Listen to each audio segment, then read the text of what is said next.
Happy birthday, Dr. Scott, all the faculty, all the staff. You keep going. It's only the beginning.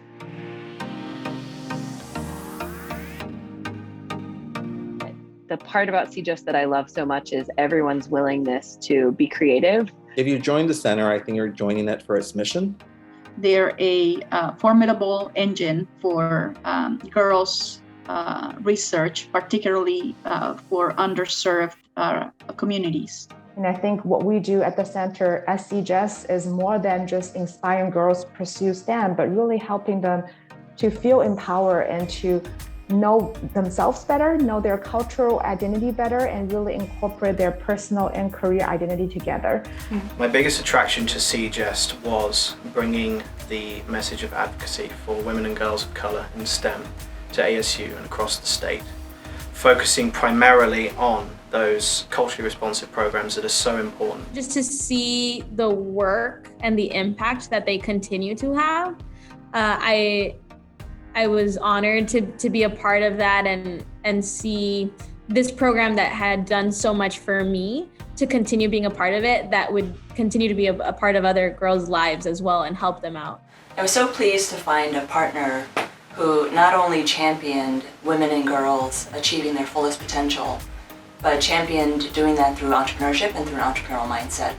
I have just incredible admiration for Kim personally and professionally, for everything that she's achieved and for the incredible impact that she's had on so many young people. When you're working in some of this work from a researcher perspective, taking time to pause and really kind of sink our teeth deep into the types of work that we're doing and how it can inform changes in policy and practice. It taught me how important it is for people like myself who sit within the beltway, the policy beltway of the DC area, how important it is to actually reach back and reach in and hear from folks that are really close to the ground, how we make sure that we're putting out policy that is relevant to local populations. There was just so many exciting pieces to it, because you have the local impact, you have the state impact, and then there was everything that we're also doing at the national level that was just as exciting. And to me, I think that that's the most innovative part of CJS, is recognizing that our focus can't be narrow at one part of the system, but really being able to work within the whole system. Which, has never been about just moving the needle at ASU. It was always about moving the needle nationally. Right? Well, the pipeline begins way back, and she is certainly making a difference nationally and internationally on influencing that pipeline. I've learned so much from Dr. Scott, from her expertise, from her perspective, from her lived experience. And so we've benefited so much from working with CJS and working with the wider network of CJS collaborators. One of the first times that I actually saw an approach that was asset-based and was really thinking about what students of color, what skills and knowledge they already possess and how we can actually leverage those to open up pathways in STEM. And just going back and listening to what that meant to those students, the impact and the measure of that impact that it brought was just beyond amazing. My life path has changed so much in a positive way, and thanks to this program and this center, I'm able to see a future that I never imagined before. I think I wouldn't be where I am in my career without all these years of being a part of CJS. And so I'm really appreciative of being able to kind of have had an opportunity for this, to be able to carve out space to do this work and also to meet some amazing new people. It's been a great pleasure to, even in my small role, to be part of CJS and to see how successful they are. I want it to be a household name. Just how much it did for me in my educational life and also my personal life. And it's really amazing to see how the center has grown in all these aspects and in national recognition.